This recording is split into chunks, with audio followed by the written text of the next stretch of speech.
ಇತ್ತೀಚಿನ ದಿನಗಳಲ್ಲಿ ವಸ್ತುಗಳ ಬೆಲೆ ಹೇಗೆ ಏರ್ತಿದೆ ಅಂತ ನಿಮ್ಮೆಲ್ಲರಿಗೂ ಕೂಡ ಗೊತ್ತಿದೆ. ಲಾಸ್ಟ್ 2-3 ಇಯರ್ಸ್ ಗೆ ಕಂಪೇರ್ ಮಾಡಿದ್ರೆ ಈ ವರ್ಷ ತುಂಬಾನೇ ರೇಟ್ಗಳು ಜಾಸ್ತಿ ಆಗಿವೆ. ಅದರಲ್ಲೂ ಕೂಡ ಈ ಒಂದು ಇರಾನ್ ಇಸ್ರೇಲ್ ಯುದ್ಧದ ಪರಿಣಾಮವಾಗಿ ಪ್ರತಿಯೊಂದರ ರೇಟ್ ಕೂಡ ಡಬಲ್ ಆಗಿದೆ. ಟ್ರಾನ್ಸ್ಪೋರ್ಟ್ ಪ್ರಾಬ್ಲಮ್ ಆಗಿದೆ. ಪೆಟ್ರೋಲ್ ಡೀಸೆಲ್ ಯಾವಾಗ ರೇಟ್ ಜಾಸ್ತಿ ಆಗುತ್ತೆ ಗೊತ್ತಿಲ್ಲ. ಸಿಲಿಂಡರ್ ಅಂತೂ ಕೇಳಂಗೆ ಇಲ್ಲ. ಸೊ ಅದರ ಪರಿಣಾಮವಾಗಿ ಪ್ರತಿಯೊಂದರ ಖರ್ಚು ಕೂಡ ಜಾಸ್ತಿ ಆಗಿದೆ. ಎಷ್ಟೇ ದುಡಿದ್ರೂ ಕೂಡ ನಾವು ಅನ್ಕೊಂಡಿದ್ದ ತರ ಲೈಫ್ ಅನ್ನ ಲೀಡ್ ಮಾಡಕ್ ಆಗ್ತಿಲ್ಲ. ಎವ್ರಿ ಡೇ ಕೂಡ ನಾವು ಪೆಟ್ರೋಲು ಡೀಸೆಲು ಎಲ್ಲಿ ಜಾಸ್ತಿ ರೇಟ್ ಆಗ್ಬಿಡುತ್ತೋ, ಸಿಲಿಂಡರ್ ತರ ಇದು ಕೂಡ ಕೈಗೆ ಎಟಕದೇ ಇರುವಂತ ದರದಲ್ಲಿ ಹೋಗ್ಬಿಡುತ್ತೋ ಅಂತ ತುಂಬಾ ಯೋಚನೆ ಮಾಡ್ತೀವಿ. ಈಗಿನ ಜನರೇಷನ್ ಅಲ್ಲಿ ಎವ್ರಿ ಬಡಿ ಎಲ್ಲಾರ ಮನೆಯಲ್ಲೂ ಕೂಡ ಕಾರು ಬೈಕ್ ಇರೋದು ಕಾಮನ್. ಎಲ್ಲರೂ ಕೂಡ ತುಂಬಾ ಬೈಕ್ ಗಳನ್ನ ಅಂಡ್ ಕಾರ್ ಗಳನ್ನ ಯೂಸ್ ಮಾಡ್ತಾರೆ. ಇದರಿಂದ ಪೆಟ್ರೋಲ್ ಮತ್ತು ಡೀಸೆಲ್ ನ ಬೆಲೆ ಜಾಸ್ತಿ ಆದ್ರೂ ಕೂಡ ಯೂಸ್ ಮಾಡ್ಲೇಬೇಕಾಗತ್ತೆ. ಹಂಗಾಗಿನೇ ಎಲ್ಲಿ ಜಾಸ್ತಿ ಆಗ್ಬಿಡುತ್ತೋ, ಎಲ್ಲಿ ಇಲ್ಲಿಗೆ ಇರುವಂತ ಖರ್ಚುಗಳ ಜೊತೆಗೆ ಇನ್ನೂ ಜಾಸ್ತಿ ಖರ್ಚಾಗ್ಬಿಡುತ್ತೋ ಅಂತ ಯೋಚನೆ ಮಾಡ್ತಾ ಇರ್ತೀವಿ. ಇಷ್ಟೆಲ್ಲಾ ಕಷ್ಟಪಟ್ಟು ಹೇಗೋ ಹೊಂದಿಸ್ಕೊಂಡು ಜೀವನ ನಡೆಸ್ತಾ ಇದ್ರು ಕೂಡ ನಾವು ಮೋಸ ಹೋಗ್ತಿದೀವಿ. ಹಾಯ್, ನಾನು Gayatri. Welcome back to our YouTube channel. ಈಗಿನ ಲೈಫ್ ಸ್ಟೈಲ್ ನಲ್ಲಿ ನಾವು ಒಂದ್ ಸ್ವಲ್ಪ ಮೈ ಮರೆತರೂ ಕೂಡ ನಮ್ ಮುಂದೆ ಎಷ್ಟು ಸ್ಕ್ಯಾಮ್ ಆಗುತ್ತೆ ಅಂತ ನಾವು ಊಹೆ ಕೂಡ ಮಾಡಕ್ಕಾಗಲ್ಲ. ಯಾಕೆಂದ್ರೆ ಈಗ ನಾವು ಜೀವನ ಮಾಡ್ತಿರೋದ ಸ್ಕ್ಯಾಮ್ ಗಳ ಮಧ್ಯ. ಪ್ರತಿಯೊಂದ್ರಲ್ಲೂ ಕೂಡ ಸ್ಕ್ಯಾಮ್ ಅನ್ನೋದು ನಾರ್ಮಲ್ ಆಗ್ಬಿಟ್ಟಿದೆ. ನೀವು ಸ್ವಲ್ಪ ಮೈ ಮರೆತ್ರೆ ಸಾಕು, ಅಲ್ಲಿ ನಿಮ್ಗೆ ಎಷ್ಟು ದೊಡ್ಡ ಸ್ಕ್ಯಾಮ್ ಆಗಿರುತ್ತೆ ಅಂತ ನೀವು ಹೇಳಕ್ ಕೂಡ ಆಗಲ್ಲ. ಸ್ಕ್ಯಾಮ್ ಆಗಿದೆ ಅಂತ ತಿಳ್ಕೊಂಡು ಅದನ್ನ ರಿಸಾಲ್ವ್ ಮಾಡೋದ್ರೊಳಗೆ ಇನ್ನೊಂದು ಸ್ಕ್ಯಾಮ್ ಮಾಡ್ಬಿಟ್ಟಿರ್ತಾರೆ. ನಾವು ಎವ್ರಿ ಡೇ ಯಾವ್ದ್ರಲ್ಲಿ ಸ್ಕ್ಯಾಮ್ ಆಗೋದು ಜಾಸ್ತಿ ಅಂದ್ರೆ ಈ ಒಂದು ಪೆಟ್ರೋಲ್ ಮತ್ತು ಡೀಸೆಲ್ ನಲ್ಲಿ. ಯಾಕೆಂದ್ರೆ ನಾವು ಎವ್ರಿ ಡೇ ಕೆಲ್ಸಕ್ಕೆ ಹೋಗ್ಬೇಕು, ಅಲ್ಲಿಂದ ಇಲ್ಲಿಂದ ಅಲ್ಲಿಗೆ ತಿರುಗಾಡ್ತಾನೆ ಇರ್ಬೇಕು. ಸೊ ನಾವು ಕಾರು ಬೈಕು ಇವುಗಳನ್ನ ಯೂಸ್ ಮಾಡೋದು ಇಟ್ಸ್ ನಾರ್ಮಲ್.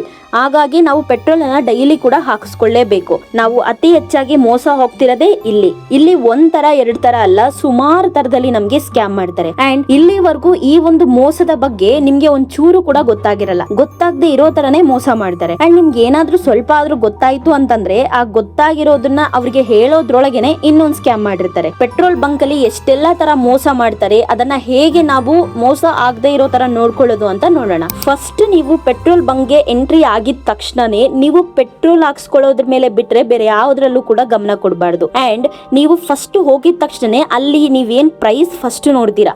ಎಲ್ಲಾರು ಕೂಡ ಹೋಗಿದ ತಕ್ಷಣ ಎಷ್ಟು ರೇಟ್ ಜಾಸ್ತಿ ಆಗಿದೆ, ನಾನು ಹಿಂದಿನ ಸಲ ಹಾಕ್ಸ್ಕೊಂಡಾಗ ಎಷ್ಟಿತ್ತು, ಇವತ್ತೆಷ್ಟಿದೆ, ಬೇರೆ ಪೆಟ್ರೋಲ್ ಬಂಕ್ ಅಲ್ಲಿ ಇಷ್ಟಿತ್ತು, ಇಲ್ಲಿ ಎಷ್ಟಿದೆ ಅಂತಾನೆ ನೋಡೋದ್ರಲ್ಲೇನೆ ನಮ್ ಟೈಮ್ ವೇಸ್ಟ್ ಮಾಡ್ಕೊಂತೀವಿ. ಅಲ್ಲೇನ್ ನೀವು ಪ್ರೈಸ್ ಚೆಕ್ ಮಾಡ್ತೀರಾ, ಅದ್ರ ಜೊತೆನೆ ಕೆಳಗಡೆ ಡೆನ್ಸಿಟಿ ಅಂತ ಇರುತ್ತೆ. ಅಂದ್ರೆ ಪೆಟ್ರೋಲ್ ನ ಕ್ವಾಲಿಟಿ. ನಿಮ್ಗೆ 2 ತರದ ಪೆಟ್ರೋಲ್ ಹಾಕ್ತಾರೆ, ಹೌದಾ? ಒಂದು ನಾರ್ಮಲ್ ಪೆಟ್ರೋಲ್, ಇನ್ನೊಂದು ಪವರ್ ಪೆಟ್ರೋಲ್ ಅಂತ. ಇದನ್ನು ಕೂಡ ಯಾವಾಗ್ಲೂ ನೀವು ಗಮನ ಇಟ್ಟು ನೋಡ್ಬೇಕು.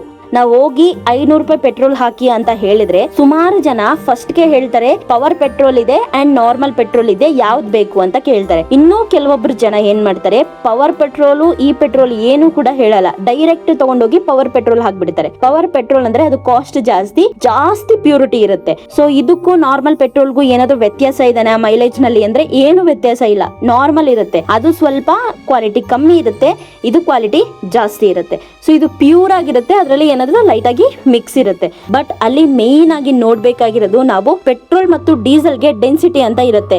ನೀವು ನೋಡ್ಬೇಕಾದ್ರೆ ಅಲ್ಲೇ ಶೋ ಆಗ್ತಿರುತ್ತೆ ಡೆನ್ಸಿಟಿ ಅಂತ. ಅದು ಯಾವಾಗ್ಲೂ ಕೂಡ ಚೆಕ್ ಮಾಡ್ಬೇಕು. ಪೆಟ್ರೋಲ್ ಡೆನ್ಸಿಟಿ ಬಂದು 720 ಇಂದ 775 kg per ಮೀಟರ್ ಕ್ಯೂಬ್ ನಲ್ಲಿ ಇರಬೇಕು.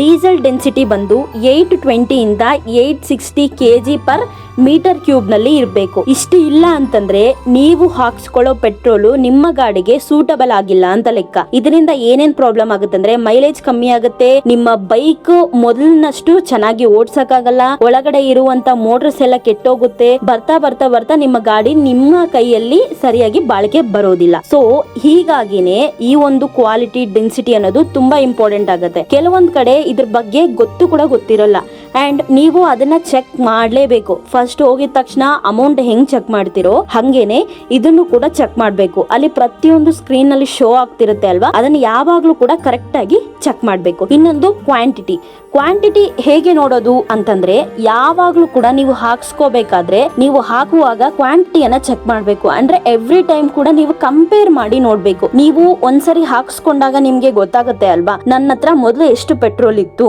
ಅಂಡ್ ಇವಾಗ ಹಾಕ್ಸ್ಕೊಂಡಿರೋದು ಎಷ್ಟಾಗುತ್ತೆ, ಇಷ್ಟ ಹಾಕಿದ್ರೆ ಎಷ್ಟು ಬರುತ್ತೆ ಅಂತ ನೀವು ಯಾವಾಗ್ಲೂ ಕೂಡ ನಿಮ್ಮ ಅದ್ರ ಬಗ್ಗೆ ಕ್ಯಾಲ್ಕುಲೇಷನ್ ನಡೀತಾನೆ ಇರಬೇಕು ಮೈಂಡ್ ಅಲ್ಲಿ. ಅಂಡ್ ಕ್ಯಾಲ್ಕುಲೇಟ್ ಮಾಡ್ಕೊಂಡೇ ಅವ್ರಿಗೆ ಕರೆಕ್ಟ್ ಆಗಿರೋ ದುಡ್ಡನ್ನ ಕೊಟ್ಟು ಬರಬೇಕು. ಅಂಡ್ ಥರ್ಡ್ ಒನ್ನು ನಿಮ್ಗೆ ಝೀರೋ ಅನ್ನ ತೋರ್ಸಕ್ಕಿಂತ ಮುಂಚೆಗೇನೆ ಅವ್ರು ಹಾಕ್ತಾರೆ. ಸುಮಾರು ಕಡೆ ನೀವು ಗಮನಿಸಿದ್ರೆ ಫಸ್ಟ್ ನೀವು ಹೋಗಿ ಕೇಳ್ತೀರಾ ಏನಂತ 500 ಪೆಟ್ರೋಲ್ ಹಾಕಿ ಅಂತ ಕೇಳಿದ್ರೆ 500 ಅಂದಿದ ತಕ್ಷಣ ಅವರು ಎತ್ಕೊಂಡ್ ಬಂದು ಇಲ್ಲಿಡ್ತಾರೆ.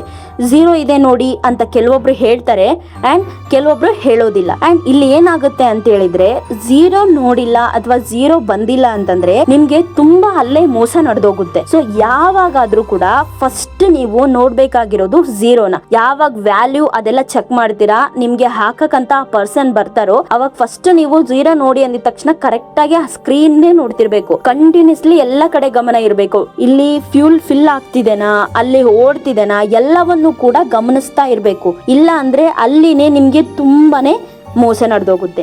ನೆಕ್ಸ್ಟ್ ಕಮ್ಮಿ ಹಾಕಿ ಮತ್ತೆ ಹಾಕೋದು. ಅಂದ್ರೆ ಈಗ ನೀವು ಫಸ್ಟ್ 500ಗೆ ನೀವು ಹಾಕಿ ಅಂತ ಹೇಳಿರ್ತೀರ, ಅವ್ರಿಗೆ 500 ಅಂತ ಇನ್ನೊಂದ್ಸರಿ ರೀಚೆಕ್ ಮಾಡಿ ಆದ್ರೂ ಕೂಡ ಅವರು 100ಗೋ 200ಗೋ ಹಾಕ್ತಾರೆ. ಆಗ ನೀವೇನ್ ಹೇಳ್ತೀರಾ, ಇಲ್ಲ ನಾನು 200ಗಲ್ಲ ಹೇಳಿದ್ದು 500ಗೆ ಅಂತೀರಾ. ಅವಾಗ ಅವ್ರೇನ್ ಹೇಳ್ತಾರೆ, ಇಲ್ಲ ನನ್ಗೆ 200 ಅಂತಾನೆ ಕೇಳಿಸಿದೆ, ಸೊ ಅದಕ್ಕೋಸ್ಕರ 200 ಹಾಕಿದೆ, ಓಕೆ ಇನ್ನೊಂದು 300 ಹಾಕ್ಬಿಡ್ತೀನಿ ಬಿಡಿ ಅಂತ ಹೇಳಿ ಆಮೇಲೆ 300 ಹಾಕ್ತಾರೆ. ಆಮೇಲೆ ನೀವು ಪೇ ಮಾಡ್ತೀರಾ, ಬರ್ತೀರಾ. ಬಟ್ ಇಲ್ಲಿ ಎಷ್ಟೊಂದು ಮೋಸ ನಡೀತು ಅಂದ್ರೆ ಅವ್ರು ಆಲ್ಮೋಸ್ಟ್ 200 ರುಪೀಸ್ನ ನಿಮ್ಮ ಹತ್ರ ಲಾಸ್ ಮಾಡಿದ್ರು. ಹೇಗೆ ಗೊತ್ತಾ, ಫಸ್ಟ್ 200 ಹಾಕಿದ್ರು ಅಲ್ವಾ, 200 ಹಾಕಿದ್ಮೇಲೆ ಮತ್ತೆ ಝೀರೋ ಮಾಡಿನೇ ನೆಕ್ಸ್ಟ್ ಹಾಕಿಸ್ಕೊಬೇಕು. ಯಾಕೆಂದ್ರೆ ಫಸ್ಟ್ ಝೀರೋ ನೋಡ್ತೀವಿ ಎಲ್ಲರೂ ಕೂಡ, ಬಟ್ ಆಮೇಲೆ ಈ ತರದ ಸ್ಕ್ಯಾಮ್ ಗಳನ್ನ ನಡೆದಾಗ ಫಸ್ಟ್ ಈ ತರ ಹೇಳಿದ್ಮೇಲೂ ಇಲ್ಲ ಬ್ರೋ ನಾನು ಆ ಕಡೆ ನೋಡ್ತಾ ಇದ್ದೆ, ಇಲ್ಲ ಬ್ರೋ ನಾನು ಈ ಕಡೆ ಕೇಳಿಸ್ಕೊಳ್ಳಿಲ್ಲ, ಇಲ್ಲ ಆ ತರ ಈ ತರ ಅಂತ ಸುಮ್ನೆ ಹೇಳ್ಬಿಡ್ತಾರೆ. ಬಟ್ ಇಲ್ಲಿನೇ ರಿಯಲ್ ಆಗಿರುವಂತಹ ಒಂದು ಸ್ಕ್ಯಾಮ್ ಗಳು ನಡೆಯೋದು. ಯಾಕೆ ಅಂತಂದ್ರೆ ಫಸ್ಟ್ 200 ಹಾಕ್ಬಿಟ್ಟಿದ್ದಾರೆ ಅಂಡ್ ದೆನ್ 300 ರೂಪಾಯಿ ಹಾಕ್ಬೇಕಾದ್ರೆ ಅಲ್ಲಿಂದಾನೇ ಕಂಟಿನ್ಯೂ ಮಾಡ್ತಾರೆ. ಆಗ ಆಲ್ರೆಡಿ 200 ಆಗಿರೋದು ಇನ್ನೊಂದು 100 ಓಡಿಸ್ತಾರೆ. ಸೊ ಅಲ್ಲಿ ನಿಮಗೆ 300 ರುಪೀಸ್ ಪೆಟ್ರೋಲ್ ಹಾಕಿ ಇನ್ನ 200 ರುಪೀಸ್ನ ನಿಮ್ಮ ಹತ್ರ ಲಾಸ್ ಮಾಡ್ತಾರೆ.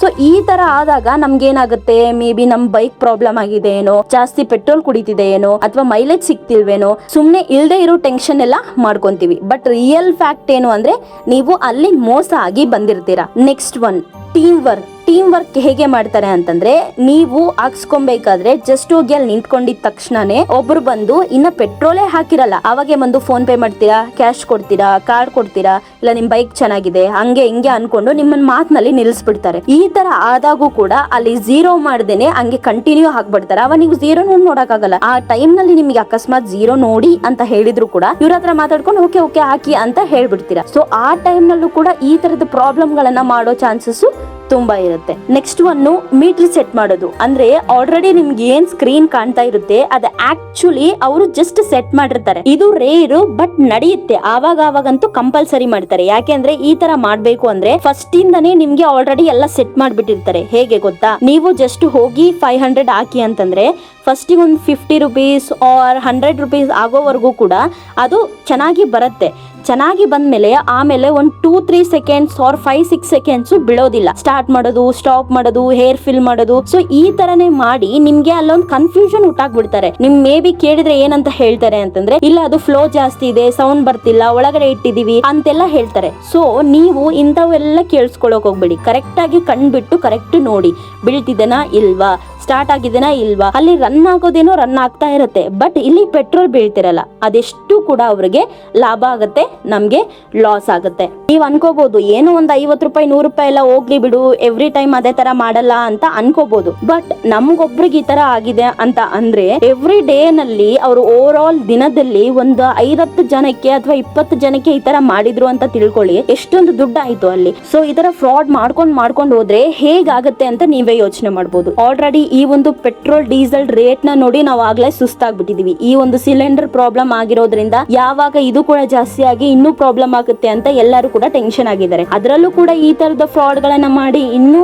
ಅಮೌಂಟ್ ಅನ್ನ ನಮ್ಮಿಂದ ಮೋಸ ಮಾಡ್ತಿದ್ದಾರೆ. ಅಂದ್ರೆ ನೀವು ಇವಾಗಾದ್ರೂ ಎಚ್ಚೆತ್ಕೋಬೇಕು. ಅಂಡ್ ಇನ್ನೊಂದೇನು ಹೇಳ್ಬೇಕು ಅಂತಂದ್ರೆ, ನಿಮ್ಗೆ ಕೆಲವೊಂದ್ಸರಿ ಡೌಟ್ ಬಂದಿರುತ್ತೆ, ಈ ಒಂದು ಪೆಟ್ರೋಲ್ ಬಂಕ್ ಅಲ್ಲಿ ನಾನು ಹಾಕ್ಸ್ಕೊಂಡ್ ಬರ್ತೀನಿ, ಇದು ಮೈಲೇಜ್ ಕೊಡಲ್ಲ ನನ್ಗೆ ಅಂತ ನಿಮ್ಗೆ ತುಂಬಾ ಸರಿ ಡೌಟ್ ಇರುತ್ತೆ. ಅದೇ ಪೆಟ್ರೋಲ್ ಬಂಕ್ ಗೆ ಹೋಗಿ ಕೇಳಿ, ನಾವು ಫಿಲ್ಟರ್ ಪೇಪರ್ ಟೆಸ್ಟ್ ಮಾಡ್ಬೇಕು, ನಮ್ಗೆ ಫಿಲ್ಟರ್ ಪೇಪರ್ ಟೆಸ್ಟ್ ಕೊಡಿ ಅಂತ ಕೇಳಿ. ಸೊ ಅವರೊಂದು ಶೀಟ್ ಅನ್ನ ಕೊಡ್ತಾರೆ, ಕೊಡ್ಲೇಬೇಕು. ಅವರು ಕೊಟ್ಟಿಲ್ಲ ಅಂತಂದ್ರೆ ಈಗೇನ್ ಕಾಣಿಸ್ತಿದೆ ಈ ನಂಬರ್ ಗಳಿಗೆ ಕಾಲ್ ಮಾಡಿ ನೀವು ರಿಪೋರ್ಟ್ ಕೂಡ ಮಾಡ್ಬೋದು. ಅವರು ಕೊಡ್ಲೇಬೇಕು, ಯಾವುದೇ ಕಾರಣಕ್ಕೂ ಇಲ್ಲ ಅಂತ ಹೇಳಂಗೆ ಇಲ್ಲ. ಸೊ ಈ ಒಂದು ಪೇಪರ್ ಅನ್ನ ಕೊಟ್ಟ ಮೇಲೆ ಅಲ್ಲಿರುವಂತ ಪೆಟ್ರೋಲ್ ನ ಕೆಲವು ಡ್ರಾಪ್ ಗಳನ್ನ ಆ ಒಂದು ಪೇಪರ್ ಮೇಲೆ ಹಾಕಿ ಸ್ವಲ್ಪ ಹೊತ್ತು ಬಿಟ್ರೆ ಅದು ಕಂಪ್ಲೀಟ್ಲಿ ಡ್ರೈ ಆಗುತ್ತೆ. ಮೊದಲು ಯಾವ ತರ ಇತ್ತು ಅದೇ ತರ ಆದ್ರೆ ಅದು ಪ್ಯೂರ್ ಆಗಿದೆ, ಕರೆಕ್ಟ್ ಕಂಡೀಷನ್ ಅಲ್ಲಿ ಇದೆ ಅಂತ ಅರ್ಥ. ಅಕಸ್ಮಾತ್ ಅದೇನಾದ್ರೂ ನಾರ್ಮಲ್ ಪೇಪರ್ ಮೇಲೆ ಒಂದ್ ಸ್ವಲ್ಪ ಆಯಿಲ್ ಹಾಕ್ದಾಗ ಯಾವ ತರ ಕಲೆ ತರ ಕಾಣುತ್ತೋ ಆ ತರ ಏನಾದ್ರೂ ಕಾಣ್ತಿದೆ ಅಂತ ಅಂದ್ರೆ ಕಂಪಲ್ಸರಿ ಅದ್ರಲ್ಲಿ ಏನೋ ಮಿಕ್ಸ್ ಮಾಡಿದರೆ, ಅದರಿಂದನೇ ನಿಮ್ಗೆ ತುಂಬಾ ಪ್ರಾಬ್ಲಮ್ ಆಗ್ತಿದೆ ಅಂತಾನೆ ಅರ್ಥ. ಸೊ ಯಾವಾಗ ಆದ್ರೂ ಕೂಡ ಪೆಟ್ರೋಲ್ ಬಂಕ್ಗೆ ಹೋದಾಗ ಎಷ್ಟು ಅಲರ್ಟ್ ಆಗಿರಕ್ ಸಾಧ್ಯನೋ ಅಷ್ಟು ಅಲರ್ಟ್ ಆಗಿರಿ. ಯಾರೇ ಮಾತಾಡ್ಸಿದ್ರು ಕೂಡ ಫಸ್ಟ್ ನೋಡಿ ಹಾಕ್ಸ್ಕೊಳ್ಳಿ. ಝೀರೋ ನೋಡೋದು ತುಂಬಾ ಇಂಪಾರ್ಟೆಂಟ್. ತುಂಬಾ ಸರಿ ಏನಾಗುತ್ತೆ, ಝೀರೋ ನೋಡ್ತೀವಿ ಬಟ್ ಅದಾದ್ಮೇಲೆ ಅಲ್ಲಿ ಸಿಸ್ಟಮ್ ಓಡ್ತಾ ಇರುತ್ತೆ, ಬಟ್ ನಮಗೆ ಪೆಟ್ರೋಲ್ ಬರ್ತಿರಲ್ಲ. ಎವ್ರಿ ಟೈಮ್ ಕೂಡ ಅಲ್ಲಿ ಏನಾಗ್ತಿದೆ ಏನಿಲ್ಲ ಅನ್ನೋದನ್ನ ಗಮನ ಕೊಟ್ಟು ನೋಡಿ ಹಾಕ್ಸ್ಕೊಂಡ್ ಬರೋದ್ರಿಂದ ನಾವು ಈ ತರದ ಸ್ಕ್ಯಾಮ್ ಗಳಿಂದ ದೂರ ಇರಬಹುದು. ಆಕ್ಚುಲಿ ಹೇಳ್ಬೇಕಂದ್ರೆ ಇದ್ರ ಬಗ್ಗೆ ತುಂಬಾ ಜನಕ್ಕೂ ಕೂಡ ಗೊತ್ತಿರಲ್ಲ. ತುಂಬಾ ವರ್ಷಗಳಿಂದ ಪೆಟ್ರೋಲ್ ಹಾಕ್ಸ್ಕೊಳ್ತಾ ಇರ್ತಾರೆ, ಎವ್ರಿ ಟೈಮ್ ಅದೇ ಪೆಟ್ರೋಲ್ ಬಂಕ್ಗೆ ಹೋಗ್ತಿರ್ತಾರೆ, ಬಟ್ ಅಲ್ಲಿ ಆಗ್ತಿರೋ ಇನ್ಸಿಡೆಂಟ್ ಗಳು ಗೊತ್ತಾಗಲ್ಲ. ಎಲ್ಲಾ ಪೆಟ್ರೋಲ್ ಬಂಕ್ ಇದೇ ತರ ಅಂತ ಹೇಳಕ್ಕಾಗಲ್ಲ, ಬಟ್ ಸುಮಾರು ಇದೇ ತರ ಇದಾವೆ. ನಾವೇನಾದ್ರೂ ಸ್ವಲ್ಪ ಗಮನ ಕೊಟ್ಟಿಲ್ಲ ಅಂತಂದ್ರೆ ಎಲ್ಲಾ ಕಡೆನೂ ಇದನ್ನೇ ಮಾಡ್ತಾರೆ. ಈ ಪೆಟ್ರೋಲು, ಡೀಸೆಲ್, ಕ್ರೂಡ್ ಆಯಿಲ್ ಇದೆಲ್ಲ ಕೂಡ ತುಂಬಾ ಕಾಸ್ಟ್ಲಿ ಐಟಮ್ಗಳು. ಇದನ್ನ ಹೇಗಾದ್ರೂ ನಾವು ಮಾರಿ ದುಡ್ಡು ಮಾಡ್ಬೋದು. ಸೊ ಯೋಚನೆ ಮಾಡಿ, ಯಾವತ್ತಾದ್ರೂ ಕೂಡ ಪೆಟ್ರೋಲ್ ಬಂಕ್ಗೆ ಹೋದಾಗ ಎಷ್ಟು ಅಲರ್ಟ್ ಆಗಿರ್ತಿರೋ ಅಷ್ಟು ಒಳ್ಳೇದು.